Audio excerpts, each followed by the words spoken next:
ายดีพี่น้องมื้อนี้ก็มาแต่หน้าพี่น้องมาลงคลิปให้ครูบาเนาะครูบาก็อยากก่อคำแพงพี่น้องก็คำแพงวัดเนาะแต่ว่างบก็บ่หลายเนาะก็อยากฝากถึงพี่น้อง FC ทุกๆคน หรือว่าคนสายบุญเนาะอยากกินอยากทานวัดบุญมีสีเราบ้านเต่าท่านพี่น้องเนาะถ้าว่าผู้ใดเห็นก็คลิปก็อยากฝากถึงพี่น้องกดไลค์กดแชร์ไปเพื่อสิมทุกคนอยากสร้างสาพัฒนาวัดวาอารามเนาะจังสันจะว่าเมื่อนี้เราก็เลยได้มาถ่ายคลิป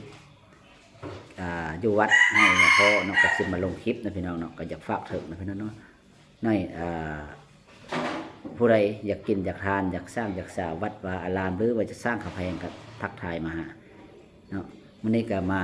ลงคลิปสวยมื่อนี้ไปเกี่ยวเข้าพี่น้องเกี่ยวแก่กับบริษัทแอนด์บริษัทคือกันแต่ว่าเฮาก็ไปช่วยกันเลยพี่น้องแต่ว่ามื่อนี้ก็มีสินค้าให้พี่น้องโพสต์ไปกับคลิปเนาะถ้าเป็นสินค้าดอกเล็กเป็นไง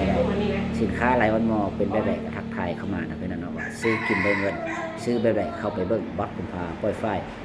อยากฝากเลยเด้อพี่น้องเด้อถ้าว่าผู้ใดมาจะกินจะทาน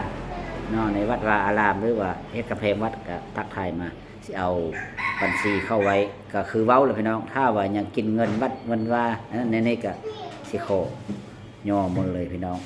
ต้อเสียงไฟนี่เนาะแต่ว่าได้กีบได้บ้าได้ก็สิเอาไปให้เนี่ยพอแล้วก็เฮ็ดคลิปให้พี่น้องเบิ่งอยากสร้างกำแพงเนาะอ้อมวัดเนื้อที่ประมาณ3 ไร่เนี่ยพี่น้องเนาะฝากเลยพี่น้องเด้อกดไลค์กดแชร์ไปให้แน่เพื่ออยากสร้างลักไตวัดบุญมีสีบุญเฮืองบ้านตาธาตุ